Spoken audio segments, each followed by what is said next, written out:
Well, the massive problems with Obamacare continuing to take a serious toll on the president's approval ratings. Take a look at this. According to a brand new CBS poll, 37% of Americans say that the president is doing a good job, but the majority, 57%, think just the opposite. All of this coming as more and more of the president's fellow Democrats in Congress continue to break ranks with the White House and join forces with Republicans in calling for big changes to the Affordable Care Act. Charlie Hurt joins us. He's a columnist for the Washington Times. Charlie, good to see you. Good to be with you, Greg. In your column, you scold the president for being a lousy constitutional lawyer, and in fact, you accuse him of trampling on that esteemed document. Let me quote you, and we'll put it on the screen. Presidents do not get to write laws. They do not get to ignore laws they don't like or make up new ones on a whim. Presidents don't get to refuse to negotiate with Congress on financial matters because the president doesn't like what Congress has been urgently instructed to do by voters. Charlie, is he guilty of all those things? Absolutely, Greg. And, you know, I think we saw 2 weeks ago, I guess it was on a Friday, the Friday before yesterday, where he came out and for the second time regarding Obamacare just simply declared that he was not going to enforce some part of the law. And actually, the first time he did it, he actually changed some of the language of the law. Well, you know, just because the law has your name on it doesn't mean that you can go in there and rewrite it as a president. He's not a king. He is a president.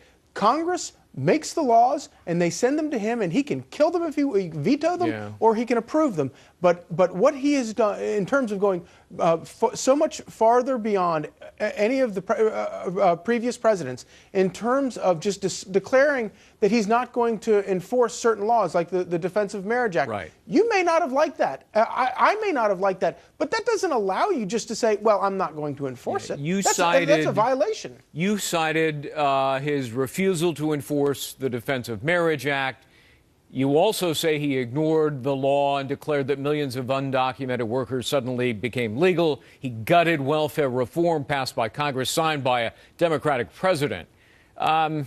Is he ruling by command, not constitutional process?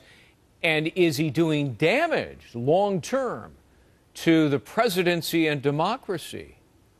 Well, you know, I mean, good people hate to, for example, accuse someone of being a liar. It feels wrong to call somebody a liar. In the same vein, it feels wrong to accuse anyone of violating or trampling on the Constitution.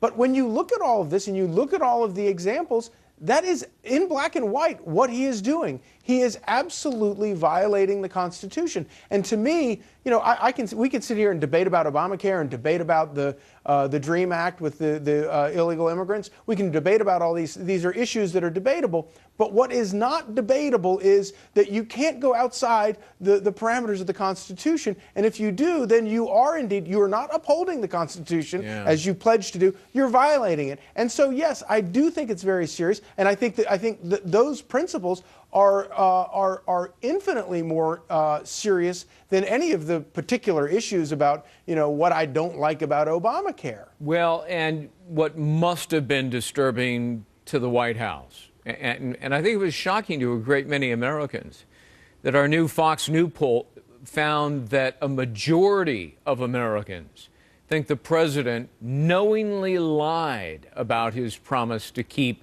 your health care plan.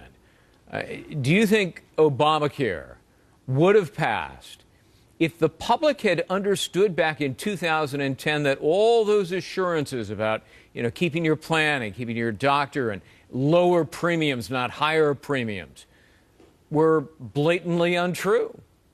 I absolutely. I believe that Obamacare would not have gotten through without those assurances, because they were the most important argument that the president and Democrats made. Because, you know, let us step back a minute and remember that a very large number of Americans had health care that they think is too expensive, and it is too expensive, but it was pretty good. And we have access to the greatest medicine and medical treatment in the world, in the history of mankind. So yes, it's expensive. It should be lower. There should be efficiencies that could be found. But the way he got it through was to say, look, if you like it, you're going to get to keep it. And I think if he hadn't been making that argument, it would have sounded like just a giant new welfare program where people who had health care realize, oh, well, I'm just going to have to pay for, I'm going to get worse care, and I'm going to have to start paying for someone else's health care.